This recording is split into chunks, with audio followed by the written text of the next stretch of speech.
That's very unusual for two reasons. One, it's the morning right now. It's like 8 in the morning or something to that effect.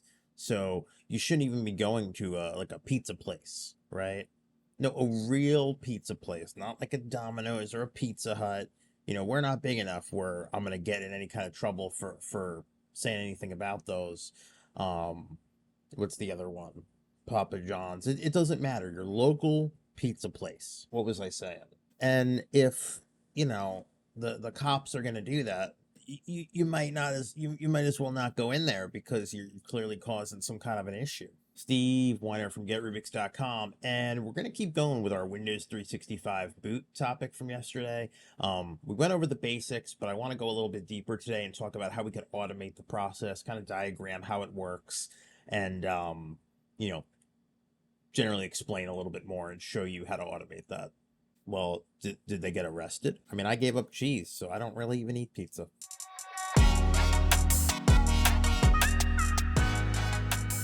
Get Rubik's, solving for the modern workplace. Okay, so just like all good topics, we are going to start with the whiteboard. Okay, so if we take a look at this diagram, if you want to call it that, you have your physical PC, which we are going to register to Autopilot. Okay. And remember, when we register to Autopilot, we usually use a group tag. So we are going to use the group W365 boot. That's going to be our boot. That's going to be our group tag for these type of devices, right? So what'll happen is when that's registered, the PC will then be placed in a group, the W365 boot group. And if you remember from yesterday, Intune was able to push all the Windows 365 boot profiles to that group for us. So that included quite a few things, actually. Okay, so remember, these were all the resources that got created when we provisioned our 365 boot settings. So they all get applied here. So the whole goal was we had to manually put the device in that group. But Autopilot can do that for us because of the group tag. We basically just have to tell this group, we have to make it a dynamic group. It's kind of it's the long and short of it, right? And at that point, what'll happen is because it receives those policies during its first boot up, like we showed yesterday, it's just going to get that out of the box. So once the device is in that group and receives these provisioning policies, during the out-of-box experience, you're going to get pretty much what we showed yesterday. So that's the way you can automate this flow, so you can drop ship or send these PCs directly to end users. One quick question I got a few times after yesterday's video is, why would you want to do this? Right, and I think there's a lot of different reasons. Obviously, if you're deploying, a thin client unit and it has this feature out of the box and you want it to boot right to a cloud PC. I mean, that's pretty straightforward. That's very common. Folks using a thin client previously booting into Citrix or Azure Virtual Desktop or VMware. But in this case, I think this gives us a little more flexibility. So I think one of the main use cases is, can we,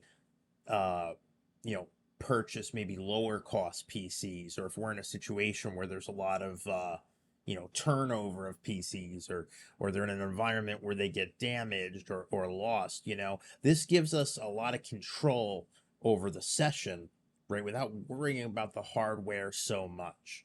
So I think that's, one use case, or at least, folks have approached me about helping them set up to say, look, we don't, we want to issue, maybe a $400 laptop as opposed to a $1,400 laptop, but we still want to give a certain amount of performance and security, So there's a lot of different use cases for it. I think it all goes back to the principle of Windows 365, which is, this is VDI without having the VDI.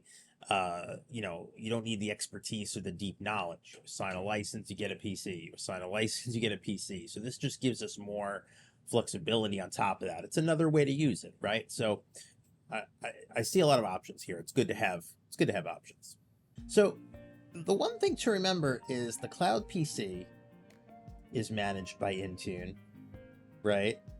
with its own policies. But also remember that Intune is managing the host, right? So I did get asked if there's conflict there. There could be, right? So it's definitely something we want to take a look at. So why don't we do that now? So the first thing we're going to do is we're going to create a different type of group.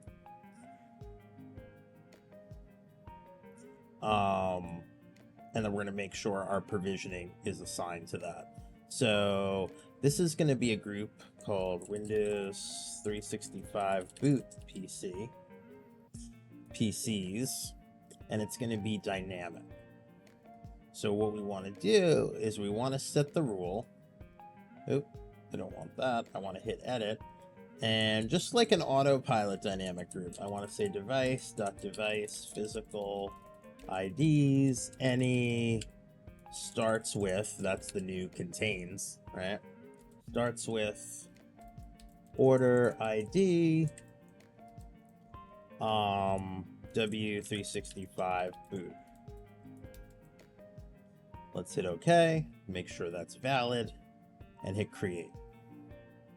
So let's remember that group, because that will be what did I call it? Windows, let's refresh, Windows 365 boot PCs. So let's go take our device, and just like we would for Autopilot, I'm going to go to PowerShell, and I'm going to run the get Windows Autopilot info command.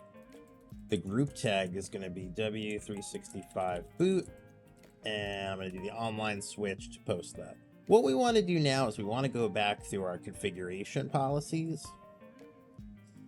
and we just want to make sure all the Windows 365 stuff is assigned to that group. So we want to edit, and we want to just assign everything to that group. Windows 365 boot PCs.